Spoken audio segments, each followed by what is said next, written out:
Berniat mengerjai Abu Nawas, Abu Jahil malah dikerjai beruang.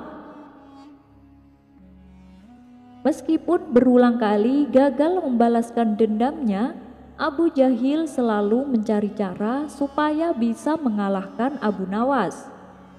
Dalam hati Abu Jahil berkata, "Mungkin satu-satunya cara adalah aku harus menjadi prajurit istana. Dengan begitu, Abu Nawas pasti akan takut kepadaku." Ternyata niatan Abu Jahil ini bukanlah omong kosong. Ia pun mendekati penasehat istana dan memberikan beberapa hadiah. Tentu saja penasehat istana dengan senang hati menerimanya. Akhirnya keduanya pun menjadi akrab. Hingga pada suatu ketika Abu Jahil berkata, "Aku ingin jadi prajurit istana. Bisakah kau membantuku? Nanti aku akan memberimu hadiah lebih banyak lagi." Penasehat istana membalas, "Tentu saja bisa Abu Jahil, kamu jangan khawatir." Tidak butuh waktu lama, Abu Jahil pun menjadi prajurit istana. Dan atas rekomendasi penasehat istana, dalam kurun waktu 2 bulan, Abu Jahil diangkat menjadi komandan prajurit. Disinilah rencana Abu Jahil kepada Abu Nawas mulai dilancarkan. Ia bersama anak buah prajuritnya mendatangi perkebunan milik Abu Nawas. Sesampainya di sana, tampaklah Abu Nawas sedang menyirami kebun tanamannya. Melihat kedatangan Abu Jahil, Abu Nawas pun menjadi kaget. Apalagi penampilan Abu Jahil kali ini mengenakan seragam komandan prajurit. "Wah, sekarang kau hebat sekali Abu Jahil. Saya ikut bangga melihatnya," kata Abu Nawas. "Diam kau Abu Nawas," bentak Abu Jahil.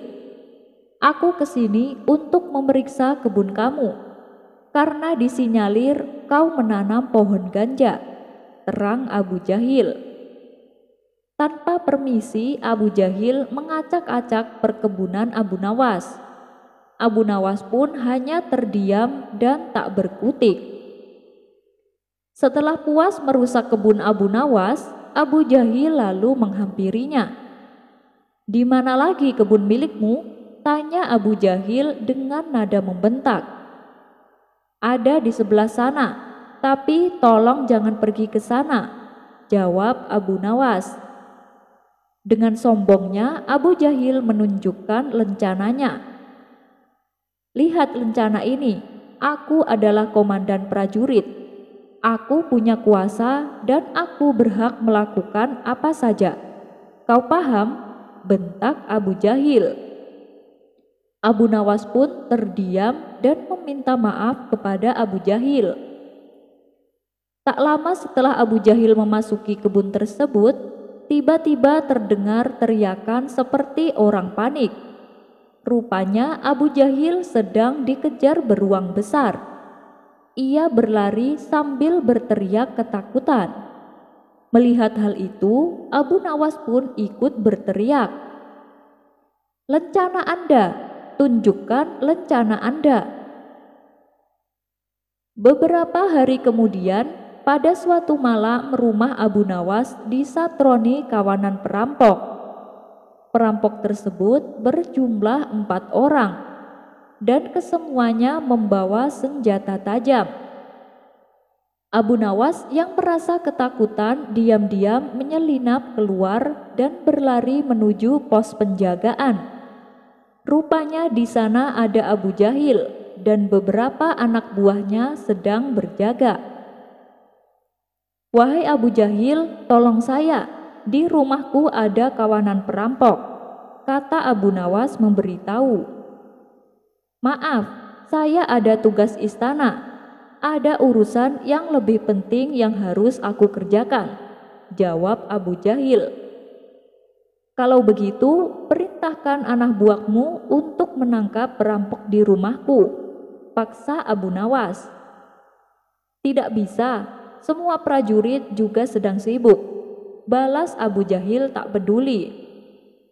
Dengan perasaan kecewa, Abu Nawas pun berkata, "Baiklah, nanti aku urus sendiri."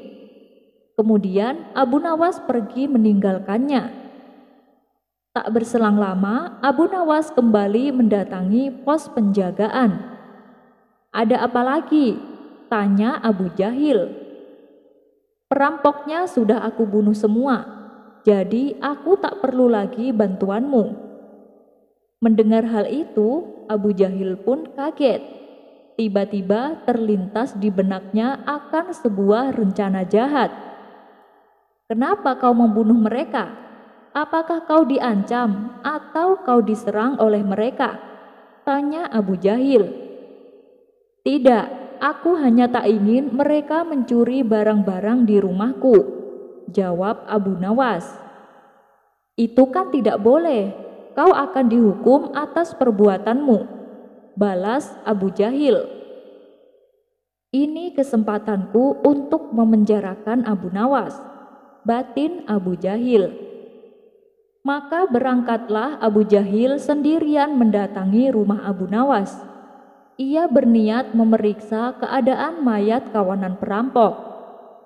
Sesampainya di sana, ternyata kawanan perampok masih hidup. Mereka sedang melakukan aksinya.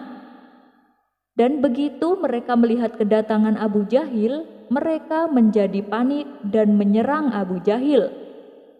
Mendapat serangan bertubi-tubi, Abu Jahil pun berteriak minta tolong. Segera saja para anak buahnya datang untuk menolongnya. Kawanan perampok itu lalu kabur dan tak jadi merampok rumah Abu Nawas. Sementara Abu Jahil yang menahan rasa sakit berkata kepada Abu Nawas, "Aku kira kau bilang kau sudah membunuh mereka." Abu Nawas membalas, "Aku kira kau bilang tak ada prajurit yang bisa datang." Abu Nawas dan pohon uang. Diceritakan ada seorang pemuda yang taat beribadah. Setiap malam ia tak pernah ketinggalan sholat tahajud. Bahkan dari pagi sampai sore hari ia habiskan waktunya hanya untuk beribadah di dalam masjid. Kabar tentang kealiman si pemuda pun tersebar ke seluruh negeri Baghdad. Abu Nawas yang mendengar kabar tersebut penasaran dengan sosok pemuda alim itu. Hingga akhirnya diam-diam Abu Nawas mendatangi masjid di mana pemuda biasa melakukan ibadahnya. Namun setelah beberapa hari mengamati pemuda itu, Abu Nawas merasakan ada suatu kejanggalan. Pasalnya, si pemuda menghabiskan seluruh waktunya hanya untuk beribadah dan tidak mau bekerja. Abu Nawas pun lalu menghampirinya. "Hai pemuda, engkau habiskan seluruh waktumu hanya untuk beribadah. Lalu dengan apa kamu mencari makan?" tanya Abu Nawas. "Para warga sudah menjamin kebutuhanku. Mereka selalu memberi makanan secara bergantian," jawab si pemuda. "Bukankah lebih baik kau bekerja supaya kau bisa makan tanpa harus membebani warga?" tutur Abu Nawas. "Untuk apa capek-capek bekerja dengan menghabiskan waktu untuk beribadah? Allah sudah menjamin kebutuhanku," balas si pemuda. "Tapi bukan seperti ini, caramu itu salah," timpal Abu Nawas. "Kau berani menyalahkan aku beribadah? Hebat sekali kamu. Warga di sini semua memuliakanku dan mereka dengan ikhlas memberiku makanan," tegas si pemuda. "Baiklah, lalu apa yang kau harapkan dari ibadahmu itu?" tanya Abu Nawas. "Tentu saja aku menginginkan surga," jawab si pemuda. "Iya benar, itu saat di akhirat nanti. Kalau di dunia, apa yang kau harapkan?" tanya Abu Nawas kembali. Dengan ibadahku ini, aku yakin dengan keajaiban Allah, suatu saat aku pasti memperoleh kekayaan tanpa harus bekerja, sehingga aku lebih giat untuk beribadah. Jelas si pemuda. Mendengar hal itu, Abu Nawas hanya bisa geleng-geleng kepala. Ia pun pergi meninggalkan si pemuda. Sesampainya di rumah, Abu Nawas memikirkan cara untuk menyadarkan si pemuda. Tiba-tiba terbesit di benaknya sebuah ide yang konyol. Esok paginya ia kembali mendatangi si pemuda. "Hei anak muda, kemarin yang kau katakan ada benarnya juga. Kalau kita rajin beribadah, Allah akan memberi keajaiban kepada kita. Karena di kebunku tiba-tiba tumbuh pohon uang," tutur Abu Nawas. Si pemuda pun tertegun mendengarnya. "Bolehkah aku melihat pohonmu itu?" tanya si pemuda. "Tentu saja boleh, bahkan aku berniat memberikannya kepadamu," ujar Abu Nawas. "Benarkah Tuan? Ayo kita ke sana sekarang juga," ajak si pemuda tak sabar. Maka mereka berdua segera berangkat menuju kebun Abu Nawas. Sesampainya di sana, si pemuda tidak mendapati pohon uang yang diceritakan oleh Abu Nawas. "Mana pohonnya?" tanya si pemuda. "Itu dia," jawab Abu Nawas sambil menunjuk pohon kurma yang masih kecil. "Itu kan pohon kurma, mana mungkin bisa mengeluarkan uang," ujar si pemuda. "Bentuknya memang seperti pohon kurma, tapi nanti kalau sudah besar dan berbuah akan menghasilkan uang," jelas Abu Nawas. "Baiklah, lalu apa yang harus aku lakukan?" tanya si pemuda. "Kau rawat pohon kecil itu supaya menjadi besar. Caranya kau siram air setiap pagi dan sore," jawab Abu Nawas. Sejak saat itulah si pemuda mulai giat bekerja. Di samping ia tekun beribadah, ia juga rajin merawat pohon kurma. Setelah 6 bulan kemudian, pohon kurma itu pun menjadi besar dan berbuah sangat banyak. Akan tetapi, si pemuda merasa kecewa dan berkata kepada Abu Nawas, "Anda pembohong. Saya sudah capek-capek merawat pohon itu, tapi tak ada yang keluar," kata si pemuda merasa jengkel. "Bukankah buah kurma itu uang? Kau petik semuanya dan juallah ke pasar," saran Abu Nawas. Karena sudah terlanjur bersusah payah, si pemuda pun melakukan apa yang disarankan Abu Nawas. Dan benar saja, setelah semua buah kurmanya laku terjual, ia mendapatkan uang yang lumayan banyak. Seketika rasa kecewa si pemuda terobati. Wajahnya tampak ceria dan bahagia. "Bagaimana? Apa kau masih berminat untuk merawat pohon kurma?" tanya Abu Nawas.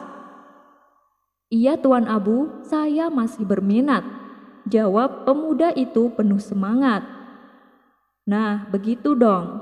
Ibadah tetap harus dijalankan, tapi kita harus bekerja. Rasulullah sendiri selain berdakwah, beliau juga bekerja untuk mencari nafkah. Padahal kalau Rasulullah mau, beliau tinggal berdoa tanpa bekerja. Dan apapun keinginan beliau pasti akan dikabulkan. Tapi beliau ingin memberikan contoh kepada umatnya bahwa mencari nafkah itu juga hukumnya wajib. Apalagi kalau bekerja diniatkan untuk beribadah, misalnya untuk menafkahi keluarganya. Selebihnya untuk bersedekah, maka akan mendapatkan 2 keuntungan, yaitu keuntungan secara materi dan juga keuntungan pahala," tutur Abu Nawas. Setelah mendengar penuturan Abu Nawas, si pemuda pun mulai menyadari atas kekeliruannya. dan ia berjanji mulai saat itu ia akan rajin beribadah dan juga rajin bekerja. Mengerjai pemabuk. Dikisahkan, saat Abu Nawas jalan-jalan di tengah malam, ia berpapasan dengan dua pemuda yang sedang mabuk berat. Salah satu pemuda berkata, "Panas sekali cuaca siang ini, tidak enak buat mabuk." Temannya yang mendengar itu langsung tertawa. "Ini malam kawan, bukan siang. Sepertinya kamu sudah mabuk berat, sampai tidak bisa membedakan mana siang mana malam." Sambil berjalan sempoyongan, mereka terus saja memperdebatkan tentang siang dan malam. Abu Nawas yang sedari tadi menyaksikan dua pemuda itu tak kuasa menahan tawanya. Namun tiba-tiba mereka berdua menghampiri Abu Nawas. "Wahai tuan, kami berdua sedang mabuk berat. Sebenarnya ini siang apa malam?" tanya mereka. Mendapat pertanyaan seperti itu, Abu Nawas malah sengaja mengerjai mereka. "Waduh, saya kurang tahu. Aku orang baru di sini," celetuk Abu Nawas. Kedua pemuda tersebut kemudian meninggalkan Abu Nawas dan meneruskan debatnya. Adapun Abu Nawas kembali tertawa terbahak-bahak. Kisah selanjutnya. Dikisahkan, ada seorang lelaki tengah menunaikan ibadah haji di Mekah. Saat ia melaksanakan wukuf di Arafah, lelaki itu memegang 7 batu di tangannya. Kemudian ia berkata kepada 7 batu tersebut, "Wahai batu, bersaksilah tentangku di sisi Tuhan kita, bahwa sesungguhnya aku telah bersaksi tiada Tuhan selain Allah, dan Nabi Muhammad adalah utusan Allah." Pada malam harinya, saat ia tertidur, ia mengalami mimpi yang sangat menakutkan. Di dalam mimpinya, seolah-olah hari kiamat telah ditegakkan. Dan saat ia dihisap, ternyata ia diputuskan masuk ke dalam neraka jahanam. Maka para malaikat Zabaniyah segera menyeretnya untuk dibawa ke neraka. Namun saat malaikat akan memasuki pintu neraka, tiba-tiba ada batu besar menjatuhkan dirinya dan menutupi pintu neraka. Para malaikat Zabaniyah pun berkumpul untuk mengangkatnya. Akan tetapi mereka tidak ada yang mampu. Kemudian orang itu digiring ke pintu neraka lainnya, dan saat mereka akan memasukinya, pintu neraka tersebut tiba-tiba juga tertutup oleh batu besar.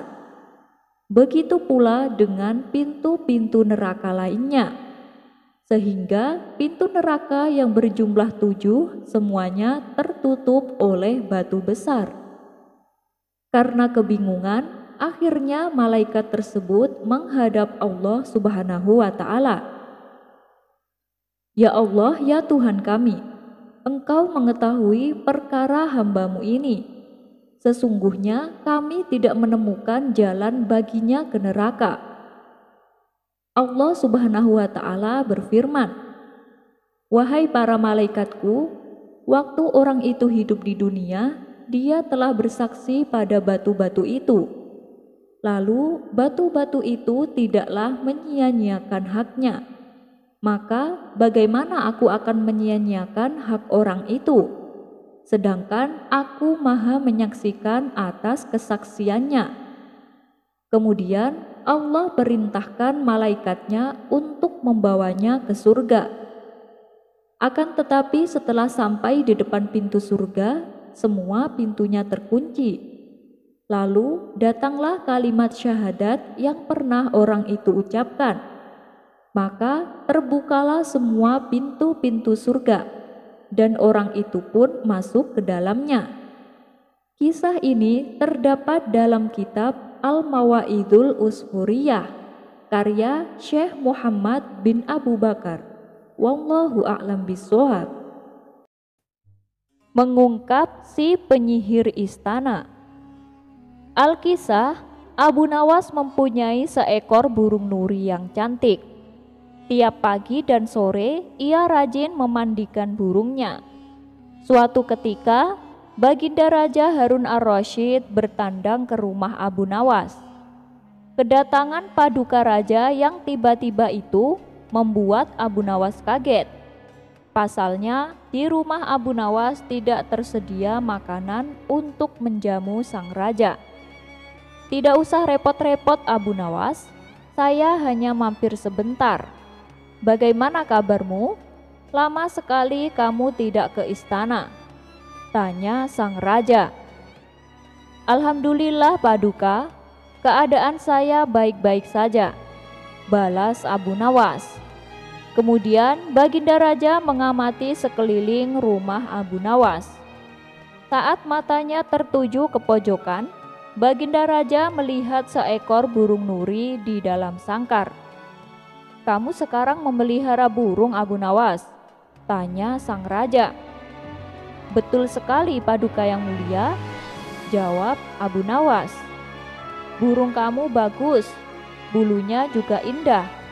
Saya suka sekali melihatnya, Abu Nawas. Kalau kamu berniat menjualnya, jangan ditawarkan ke orang lain ya. Tawarkan saja kepadaku. Berapapun harganya, pasti aku bayar, tutur Baginda Raja. Abu Nawas tidak menjawab. Ia hanya menganggukkan kepalanya. Dalam hati Abu Nawas berkata, burung biasa begini kenapa dibilang bagus? Kalaupun Baginda memintanya, aku akan memberikannya secara cuma-cuma, pikir Abu Nawas. Keesokan paginya, Abu Nawas datang ke istana. Dia datang dengan membawa burung nuri yang diinginkan Baginda Raja. Tapi di depan gerbang istana, 2 orang pengawal menahannya. Mereka berdua adalah orang kepercayaan menteri istana yang dengki kepada Abu Nawas. Ada keperluan apa kamu datang kemari? Tanya kedua pengawal itu. Tempo hari paduka raja datang ke rumah saya. Beliau menyukai burung saya.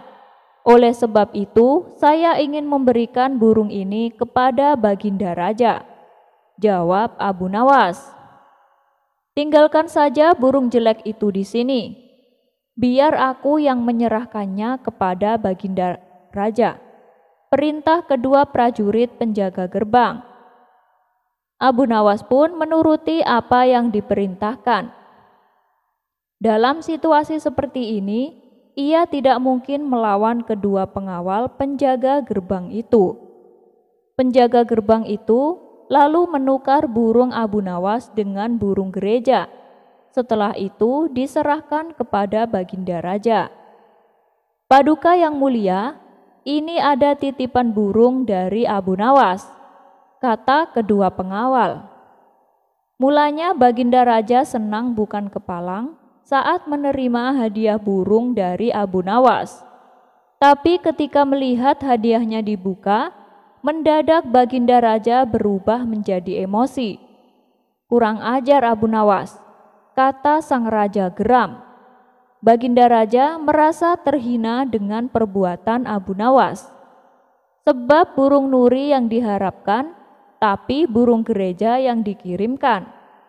Sang menteri yang dengki kepada Abu Nawas tersenyum puas melihat kinerja anak buahnya. Kamu pasti akan kena hukuman, Abu Nawas, ujar sang menteri dalam hati. Tanpa menunggu lama, saat itu juga Baginda Raja mendatangi rumah Abu Nawas. Hei Abu Nawas, kalau kamu keberatan menjual burung nurimu kepadaku, aku tidak masalah. Tapi jangan kau kirim burung gereja ke istana. Itu suatu penghinaan buatku, bentak Baginda Raja. Mendengar hal itu, tentu saja Abu Nawas kaget dibuatnya. Bukankah burung yang kemarin aku kirimkan adalah burung nuri? kenapa bisa menjadi burung gereja ya? Sungguh aneh, pikir Abu Nawas. Tapi Abu Nawas tidak mempunyai saksi untuk membuktikannya. Sedangkan kedua pengawal yang menghadangnya di gerbang istana adalah orang kepercayaan menteri yang dengki kepada dirinya. Ini pasti ulah kedua pengawal itu. Mereka telah menukar burungnya. Maka muncullah ide cemerlang di benak Abu Nawas untuk membuat jera orang-orang yang dengki kepadanya. Abu Nawas lalu mencoba meredakan amarah Baginda Raja. Ampun Paduka yang mulia, sepertinya ada 2 orang penyihir yang berhasil menyusup ke dalam istana Paduka, kata Abu Nawas. Penyihir? Penyihir yang mana? Kamu jangan mengada-ngada Abu Nawas, balas Baginda Raja. Saya serius Paduka, 2 orang penjaga pintu istana itulah penyihirnya. Mereka telah menyihir burung nuri menjadi burung gereja. Kalau Paduka tidak percaya, tunggulah besok di istana. Paduka akan menyaksikan sendiri betapa hebatnya sihir mereka. Begini Paduka, saya masih punya burung 1 lagi, dan besok akan saya berikan kepada Paduka, tutur Abu Nawas. Burung jenis apa yang akan kau berikan kepada saya? Tanya Baginda Raja. Burung pipit Paduka yang mulia, jawab Abu Nawas. Burung pipit? Kamu sendiri kan tahu, saya tidak suka dengan burung pipit, bentak Baginda Raja. Sabar dulu Paduka yang mulia, besok pagi saya akan ke istana membawa burung pipit. Nanti bisa disihir menjadi burung nuri oleh kedua pengawal yang menjaga pintu istana, sahut Abu Nawas. Esok harinya, pagi-pagi sekali Abu Nawas sudah tiba di istana. Ia datang dengan membawa burung pipit di tangannya. Di depan gerbang, lagi-lagi Abu Nawas dicegat oleh kedua pengawal yang merupakan suruhan menteri yang dengki kepadanya. Ada perlu apa lagi kau datang ke sini? Baginda Raja sedang tidak menerima tamu, hardik kedua pengawal. Maaf, kemarin aku keliru. Aku sebenarnya akan memberikan burung pipit ini kepada Paduka, tapi aku malah memberinya burung nuri. Baginda Raja pasti sangat marah kepadaku. Semua orang tahu kalau Baginda Raja sangat membenci burung nuri. Karena dulu ia pernah tersesat di hutan gara-gara burung nuri sialan itu, kata Abu Nawas menjelaskan. Taruh saja di situ, biar nanti kami yang menyerahkannya kepada Paduka, perintah kedua pengawal tersebut. Kedua pengawal itu lalu memberitahu sang menteri perihal burung pipit titipan Abu Nawas. Karena terpengaruh dengan jebakan Abu Nawas, sang menteri segera menyuruh kedua pengawal itu untuk menukarnya dengan burung nuri.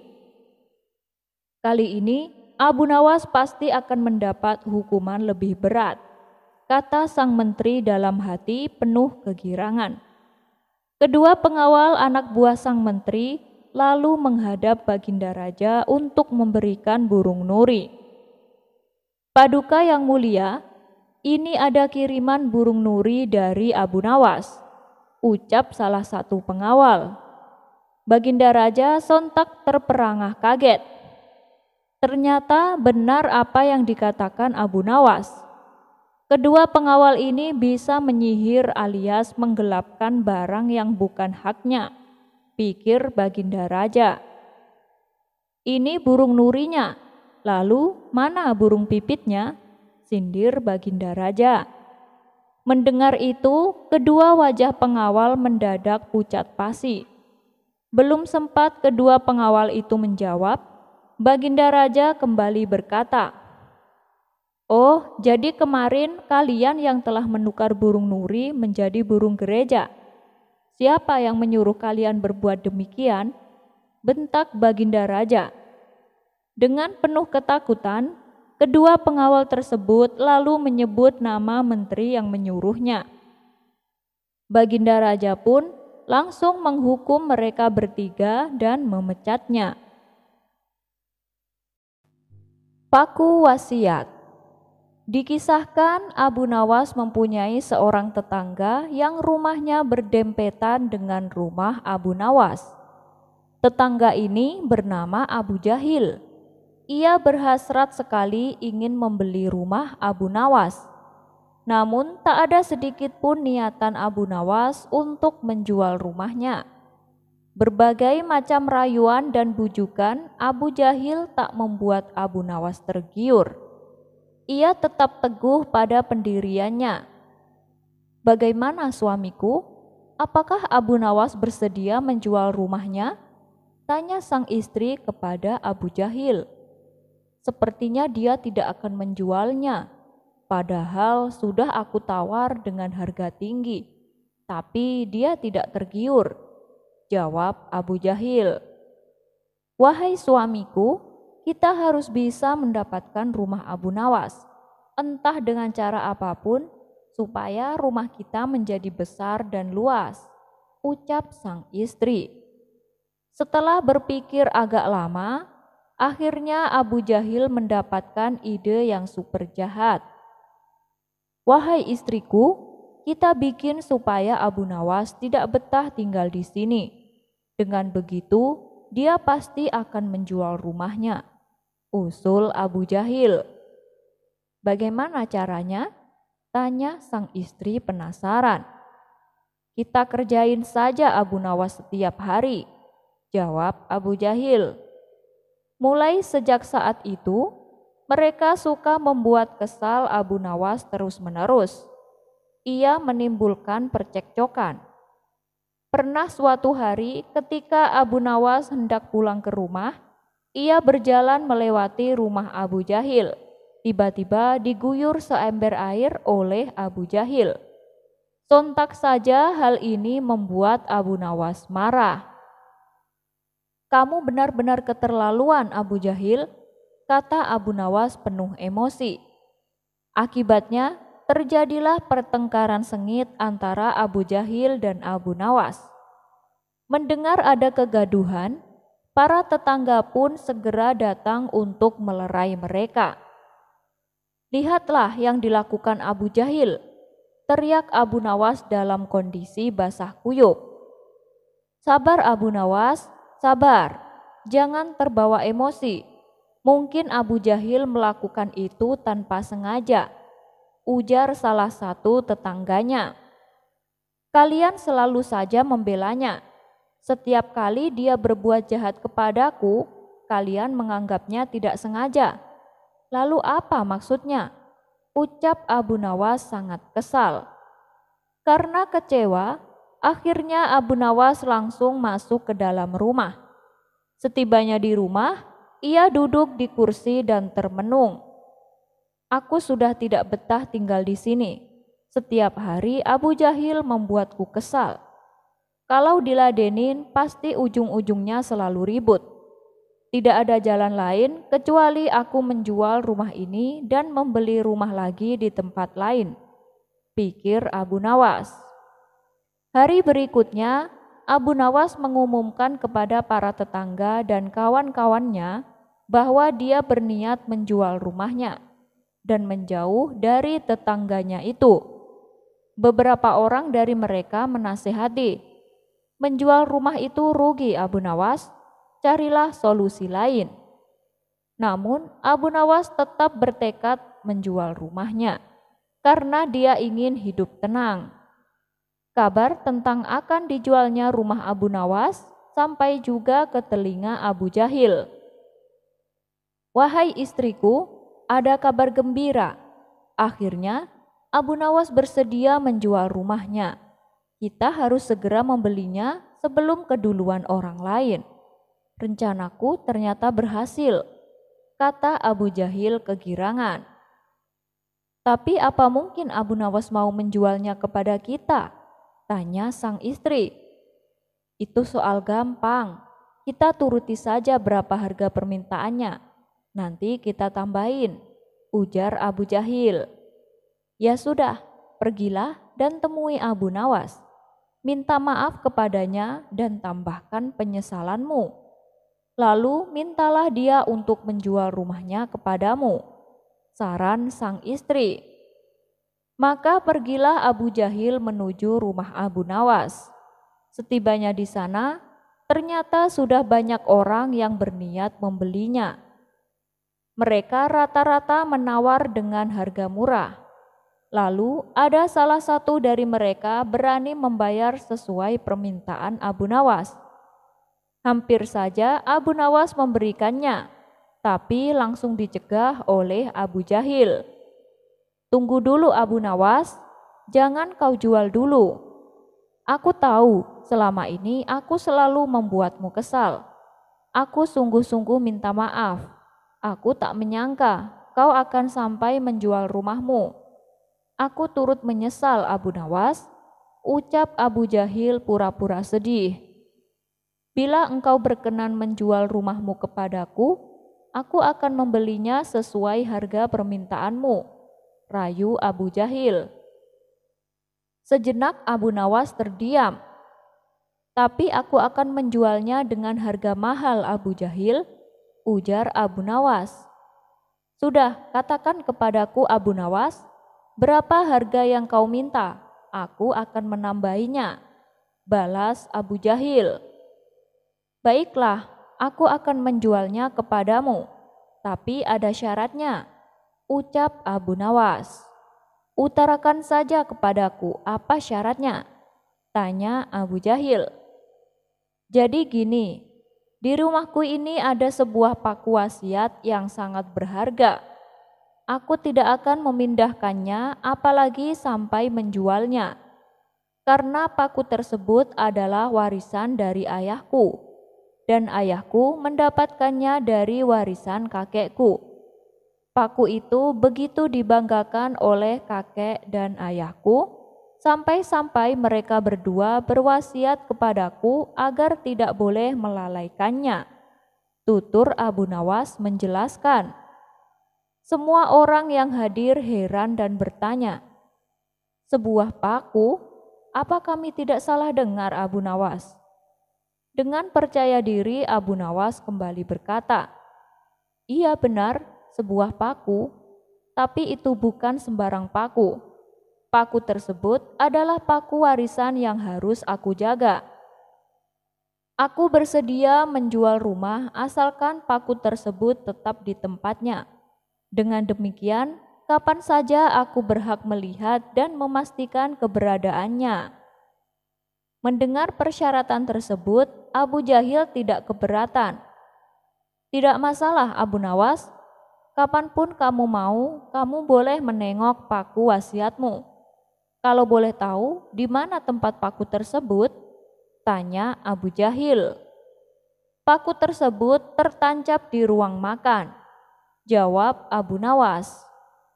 Mereka berdua lalu menandatangani jual beli rumah dengan ketentuan syarat yang diajukan Abu Nawas. Abu Jahil senang bukan main karena dia berhasil membeli rumah Abu Nawas. Beberapa hari kemudian, saat waktunya sarapan pagi, Abu Nawas mendatangi rumahnya yang sudah dijual.